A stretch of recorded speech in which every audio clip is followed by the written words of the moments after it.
I'll hang out. Same here, man. I got a story to tell you guys. Sure, What, go ahead, Real man. quick. you want to give the So correct you know that I'm at Dinosaur Adventureland, right? Oh, I keep forgetting. Yeah. Yeah. Can you deliver a message for me? That's why I've had such bad cell spot and all this. Well, check this out. It's kind of a weird situation.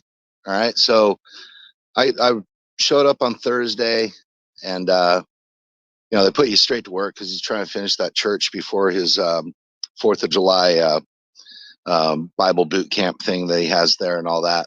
So anyway, I kind of eased into it because I had a whole bunch of stuff that I had to unpack and stuff like that. But I went straight to work, hammer and nails, putting up lumber, just to, this one guy almost got his hand chopped off by the sliding sheet metal that came off the top of the roof for the metal roof. Luckily, he didn't lose any fingers or anything, but he got a deep gash on his right index finger that went straight to the bone. And if I hadn't have been there, he probably would have been chopped in half. Because I was wearing a glove, and I bounced the sheet metal up. And we're talking this sheet metal probably weighs I'd say close to 200 pounds easily. All right. Yeah. So it's not light. It's coming down off of a 20-foot roof.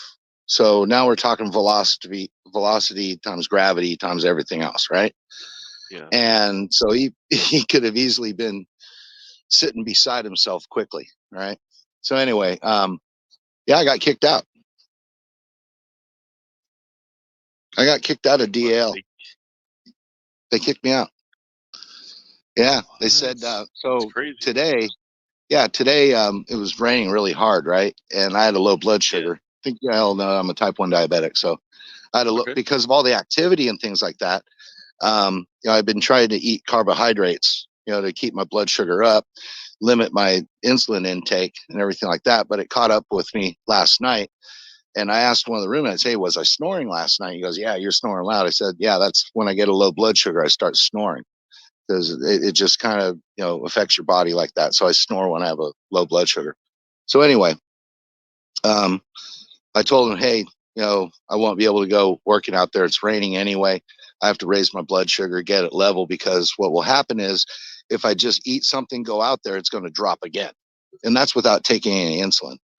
So I think I explained it before, like when I'm in a stressful situation or, like with weightlifting or, heavy exercise or something like that, my pancreas will kick in with enough insulin to get by the T cells, and then my blood sugar can just drop. So anyway, so later on in the day, I was going to go to the local Walmart, get some laundry detergent and a sketchbook for a guy who's doing a journal. So it's kind of like putting together, his journal at Dinosaur Adventureland, which is pretty cool. But before I took off, this guy comes in. I'd never seen him before, other than I thought he was the cook. They need to talk to you. I said, "Oh, that's great. I haven't met you. What's your name?" Yada yada. And so anyway, he says that a girl has a complaint. Two girls have a complaint against me. I said, "What girls are these?" And he said, "One is one girl and the other one's the other girl." I said, "I don't even know who the other girl is, but I know that one girl because she took me on the tour when I first got there." Yeah. And I said, "I never said anything derogatory, so I don't know what you're going about. I just asked her why she was wearing those boots, because she was wearing like a clodhopper type, like you wear at a equestrian type thing, right? Where they're kind of high so the crap doesn't get all over you." And so that was it. That was the only thing I ever asked her, And so anyway, he comes in and accuses me of saying something derogatory to some girl. And, you can't defend a negative, bro. You just can't.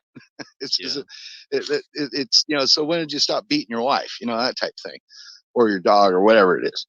And so I said, "Look, this is a false accusation. I don't have any way to defend myself. And you're coming in and saying what?" And he says, "Well, you have to leave." And I said, "I have to leave. I just got here. And you're saying that I already offended the," and then they went on to sing about work. Said, "Where were you today?" Working on it. I said, "Look, after my blood sugar raised, I was right in there. I was putting joists on the lumber, so that we could make the stage." You know what joists are, right? They hold Yeah. Yeah, I used yeah, to do okay. They construction hold the work. floors. There you go. So I was helping put the joists in. Okay. And so anyway, the rain started coming and you can't work, put the tarps up and all that. And so after that, it was lunch, and I decided to skip lunch because I wanted to keep my my carbohydrates up, but at the same time, I didn't take any insulin.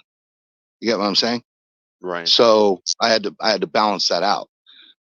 So he says, "Well, you weren't working the full time today," and I explained to him. So I went. I talked to Dr. Hovind about it, Yeah. and I said my piece, and he goes, "Well, you need to be in the hospital then. This isn't a hospital. This is a place where you have to work. It's not a freeloading place." Right. And I was like, "Do what?" I said, "This is a full 180, dude. I mean, we're talking kind of weird. I mean, I'm not going to talk bad about it because, you know, it's a pretty cool place, but what they did to me was really, really, really bad." And I was just like, "You're kidding me." Just because I had a low blood sugar, I handled it myself without any of your help, right? Which I do most of the time of my life.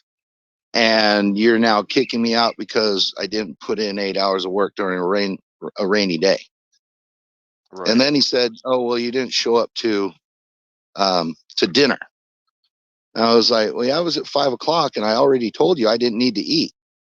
So why would I need to go to dinner? Because I'm trying to balance out my carbohydrate intake because my body is just, you know, right now it's a mess." So I finally got it figured out. It's all good. I'll probably have something to eat a little bit later before I go to bed. And he said, "Well, we just can't have that here. You got to go." So I packed up Yeah, all my that's really stuff and strange. telling me, man, I mean, this is like, talk about being blindsided. I was just like, wow, this is something, this is, I've never been accused of any of this. And then he said, "Well, you said that you were going to get naked and get a shower." I said, "Those words did come out of my mouth, but not in that context. The gentleman asked me what I did in my life, and we had a 10-minute conversation about my water polo and also about, you know, how much work I did today in a matter of 10 minutes. And so the wife, who I did not address during the whole talk, probably picked out a couple of words, naked and shower, and then went on and did this. And apparently these two have done this before. You know, so I don't know what the big deal was, but anyway, it So was basically, all they got offended because you said naked and shower in the same sentence. yes. That's really strange. I mean, I don't know. And when I said naked was, I said when I played water polo, you know, because it was raining that day and everything like that, I said I was used to being in the water. And when I played water polo, I was just wearing a Speedo, which is basically like being naked anyway, Right. you know, for half of my life in college and a couple years after that. That's the only thing that came out of my mouth that mentioned the naked part. And then I said, "I'm going to go and take a shower," you know? So it was Yeah. not even the two same sentences, but they put the two together, said, "Oh, he was naked going to the shower." I'm like, okay, now you're kicking me out because I speak like a human being about my life, where being half naked doesn't mean you're fully naked. It means you're half naked, like you're wearing a Speedo. That's pretty, you know, it's like girls walking around with what they walk around with now. That's half naked, right? Right. So anyway, that's my piece. And so I'm leaving. I'm going to go visit my son up in Knoxville, Tennessee, Okay. hang out there for a week, and then head back to Cali, I guess. Well, God bless you, That man. was I'm my, sorry that happened. yeah, it's not your fault, but I mean, I just thought I'd let it go, kind of as a reasoning for, you know, I everything. mean, But at least I have better internet. I like Kent Hovind and I like his debates. I do think that he's a bit brash sometimes, but I mean, we're all human. He's a You know, we're all going narcissist, to have. dude. Yeah. No, he's a narcissist, full on narcissist. Today he was pissed off because I wasn't there at the time. I was busy with my low blood sugar. Yeah. But apparently, what happened was a 2x4 hit him and broke his glasses in two. So that's what was tipped Wow. off. Yeah, and you know, you're in a hard hat type area. You should be wearing a hard hat, Right. you know, and goggles. Shouldn't just be walking around with spectacles on. But in that same concept, he kind of escalates because he's under the pressure to get this certain thing built at a certain time, which I don't think he's going to make it because there's just too much rain right now. But I'm not talking bad about him. I'm just telling you the story and what I've noticed. Well, He runs it very well. He's a nice guy when he's outside of being panicked into, but he's got this thing on his mind. They asked to get this church finished in less than 3 weeks. Yeah, it's not that even. does seem kind of unreasonable. Yeah, for timelines. But well, I was just gonna say there is actually a positive to being a narcissist, and that would be that it drives perfection. Actually, in most Yeah. cases, so if you notice that people that are like highly skilled in their position, their profession, they tend to be narcissists. It's because they want to be viewed as someone that's knowledgeable, so they will actually go above and beyond to gain knowledge and things like that in their Right. field. So Right. I'm not saying that it's necessarily a great thing. I don't think it's going to be prideful, but if it's going to help to accumulate more people in the kingdom, I'd say as long as he doesn't make it something that's above God, obviously. Right. But yeah, Well, I completely understand where you're coming from, though. but the way I put narcissist is not in his demeanor. Right. It's in. All right. So obviously there was some sort of a contention. Let's get to the bottom of this. Oh, we'll just believe these people because they've been there for the longest. That's where it went. And he Yeah. just didn't want to hear anything or anything like that. Um, About he brought his own up, group. yeah. So I was like, okay, fine, I'm out. And Yeah.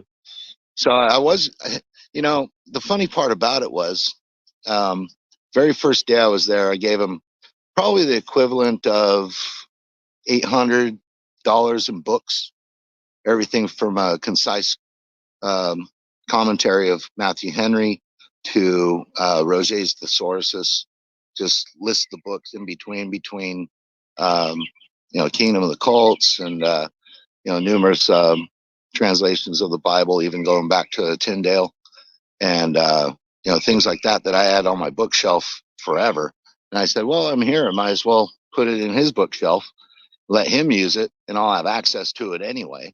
Well, Yeah. I left that with him, but I was also going to give him a couple $100 for, kind of like just an offering, Right. and nothing like a bribe or anything like that, but something that I never had the money on me at the time that I would forget it because I keep my stash money in a secret place that nobody knows. I even lose track of it sometimes and then I find it, but it's, no, it's a good method. So, every time I like go to see him, like, dang, forgot. All right, I'll give it to him next time. So obviously it didn't go the way I wanted it to, but good on them for keeping whatever. But that's a tough road to hoe when you've only been there, what, 4 or 5 days, and you're already like being accused of something and being a sloth. Well, it sounds like the enemy was just trying to come against you, that situation. And I mean, it doesn't mean that obviously people like you and I, even if we're believers, we can still be tempted to do things like that. Yeah. So I Yeah. think of it as like these people were probably tempted to do something without realizing it. And I mean, I want to go to the Dinosaur Adventureland, but at the same time, I have heard some stories here and there, and I don't want to say that yours is like not just like a one-off. I do think there's more to it than that. But I don't know all the people that are actually there, and I've only seen maybe like 2 or 3 of the staff the entire time Yeah. that I've watched all of his stuff, his commentaries and Yeah. stuff. And there's two that are they're married. They got married there at D.A.L. Okay. And they're kind of like the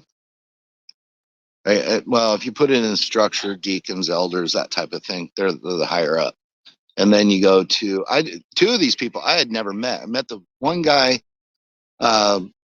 last night for the first time, he and his wife, and he's got, I don't know, 5 or 6 kids, and they live there. They've been there for like 4 years. And I met him. They seem really nice and everything, but she was the accuser, one of them. And then Yeah, like, I said something in front of her husband and he didn't say anything. I mean, how is that? So anyway, um, so it's like there's a hierarchy to it that if you go against or they, say something again, they just want you out. That was the bottom line. So as I was leaving, I've met several people and they're all, "Hey, what's up?" And I said, "Well, I got kicked out. Gotta go," because I was putting my stuff in my car. Yeah. And they said, "For what?" And I said, "I have no idea. They still haven't explained it to me." So it's like, you're out. So yeah, it was kind of weird. So I just handed out my business card to a couple people that because I actually have a package that's supposed to show up at D.A.L tomorrow with my computer and a whole bunch of other stuff that my mom was sending through UPS. So I have to have that obviously picked up and sent back. So yeah, it's kind of a bummer. But anyway, I get to spend the night in a hotel and then head off to see my son, which that was the plan this week anyway. So I Yeah. probably would have gotten ditched anyway because I went to go visit my son. Well, I'm glad that things still work. It wasn't the way you expected it to. Right. God's got a But plan. Well, I got to see it, and that the benefit of seeing it is it was good. I mean, I don't really have any complaints. They're on a shoestring budget trying to pull this thing together. There's a lot of stress. I get that. yeah, They're trying to do some things that are kind of not impossible, but very, very, very difficult level, yeah, So level of difficulty is about a 7.8, versus the yeah. lower I mean, difficult level. and the thing is with construction, you don't want to miss any steps. Like there's a very particular way that you want to go about doing things. Like my uncle, he owns a construction company, and my dad is one of his top carpenters. Yeah. And I mean, they've had that company going for 20 years now. So Yeah. I spent like 7 years of my life helping them out. And I mean, certainly, like for you, first of all, it has everything to do with your the way that people will perceive your company. Like, so if you don't do your job right, then you aren't going to get any work. So you Right. have to do it really well. And so Right. I don't know. To me, it sounds like they're going to I need some was, serious experts I to mean, get that job done. I've never done framing of a house. I've done some flooring. Okay. I've done some reconstruction of a room, but it's not really framing. You're just working Right. off the original frame. And, I'm not going to talk bad about it, but it's pretty shoddy. I mean, it's a lot of it's eyeball. There's no blueprints to it. There's nothing. It's all eyeballed. And one of the rooms, which is It's kind it's of more like scary, actually. it's more like a meeting room. Uh, I think it's where they used to do the videos. Now they've moved into another one. So I'm looking at the I'm looking at the windows, and windows tell all of a building, right? I'm looking at the windows, and they progressively step up like about an inch and a half. If you look at it, like quickly, okay, they're kind of online. But if you look Right. at it, they and you're supposed to You can have see the the difference. oh yeah, you can. But Uh, what they should have done I at least is they could have cut a two length stick and just like set it there to make sure they knew where they need to put the cuts. Um, right but it sounds like they didn't even do that. That's pretty sad. now they're just Uh, it's moving on from one to the next, and they eyeballed a frame. They put the trusses up and all that for the sheet metal to go on top for the roof, yeah. and they were trying to rush that one day that guy's fingers got cut. They Oh were my trying to gosh. get it done. They were trying to rush. You never rush a construction. Exactly. That's what like that's It's when you things happen never rush. because you're not Yeah. paying attention or something simple happens. And yeah, Well, like I don't know if you've ever heard of a place called Bald Head Island off the coast of North Carolina. You ever heard of that place? no. I know there's tons of them, but no, I haven't heard that particular one. No. So it's basically like a millionaire's haven. There's a bunch of Oh, okay. really Like rich the people other over ones, there. like Jekyll Island and all that. Yeah. Okay. Kind of, yeah, Yeah. like that. Well, it's not that far off the coast, so you can actually get like a ferry right over there, and that's where my uncle has his company working. Oh, And okay. they built literally like 60% of the houses there. It's Wow. yeah. Wow. So I mean, they're making some pretty good money, you can imagine. Not to mention that they also do renovations. So like sometimes they'll just ask for like simple, fix this room up, or I need you to replace this flooring with either carpet or wood tile, whatever. Yeah. So yeah, there's all kinds of work they get there. But I I mean, painted some houses like that in Seattle, in the nicest neighborhood in Seattle, Magnolia, nice. this summer. And yeah, like, I painted a $3 million house that's not very big either. Right. I can show you guys some pictures of it. It's pretty cool, but same kind of thing. I mean, most of them are Yeah. really like generous people, and I mean, there's a few stingy people, but I mean, obviously, you're going to have those people, especially that are millionaires, because that's how they got to be millionaires in the first place. So, Right. but I just think it's kind of weird that they weren't using any templates there at the D.A.L that you're saying. Like, that's just None. weird. It's all eyeballed. I mean, I'm not going to go into it because then you in construction, but there was a gentleman that I became quick friends with, a heavyset Mexican guy who runs a construction company back in California. And he didn't mention anything about being in construction, but they asked me to go down to Pensacola with them, which is only an hour away. And I said, no, I have to work, and so I didn't go with them. So they're going to come back and I'm not going to be there, but and he'll probably call me. But he was looking on the outside. He goes, this is not really good. He goes, Yeah. it's up on posts. He said, where's the foundation of this thing? Then he goes, okay, they have the trusses up the top with the metal, and then they're going to put some beams across it for a little bit of stability. But you're only looking at 2x4s on the floor. There's no reinforcement. Did they at do all. a monolithic slab, or what? How did No. Sixes and Oh my gosh. supposed to have foundational cement, and then at And they least don't. They don't. So did they even read the Bible? Like, did yeah. they? Right, wait, you're It's telling just me sitting up on there's posts. not anchors or anything? I mean, like No, sir. there's got to be cement on the cement. No, sir. Oh my No. God, that No. won't last. They're just hoping that the red clay holds, which it won't. So, well, anyway, that's enough of bagging on that thing. It's just they want it done. I was talking with one of the guys, and I said, "How long do you think this thing's gonna last?" He goes, 5 years. Dude, I got a $300 Harbor Freight greenhouse, and it has a foundation. Yeah. I know. I get it. There's no concrete slab. There's no nothing. It's just, let's see. You have the 4 main posts that are, I think they're 20 feet, and they're like 5 feet of it into the ground. So 15 feet up. And that stops at where the rafters begin, or the roof begins. And then you have 1, 2, 3, 4, 5, 6, 7, 8 smaller posts just holding up in between those 4 posts. So if you look, each post as a corner of the square, then you have 2 posts that are probably 5 feet, 3 feet into the ground, and then 2 feet exposed as the foundation. You can crawl all the way I under. mean, they said that so that- cement, I assume, right? yeah, that really only works if you have like a foundational slab at the bottom. Right. And they don't. Like I said, we used to do beach houses, and so obviously you still have to put something down where those posts have to go into. Yeah, around the Right. Right. the And, around. You have to have a slab. I mean, you do a slab, or you do a Right. ramp. Yeah. Well, But I mean, they you'd don't have like have- 24-foot beams that would be stood up, and Right. this Yeah. is usually like 6. What is it, 6x6? Or no, a little bit larger than that actually. Sorry, I think it's 8x8. Yeah, So it's like 8x8. a shed. I mean, that's like how you do a shed. It sounds like what they did there. I asked the main post today. in cement, Yeah. right?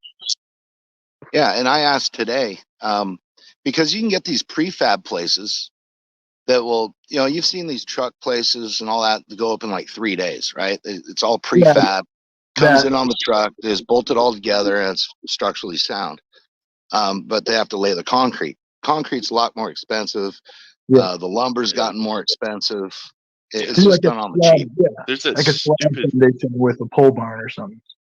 You guys heard about that, right? How there's like a fabricated lumber shortage that's been going on. Oh yeah, dude, 2x4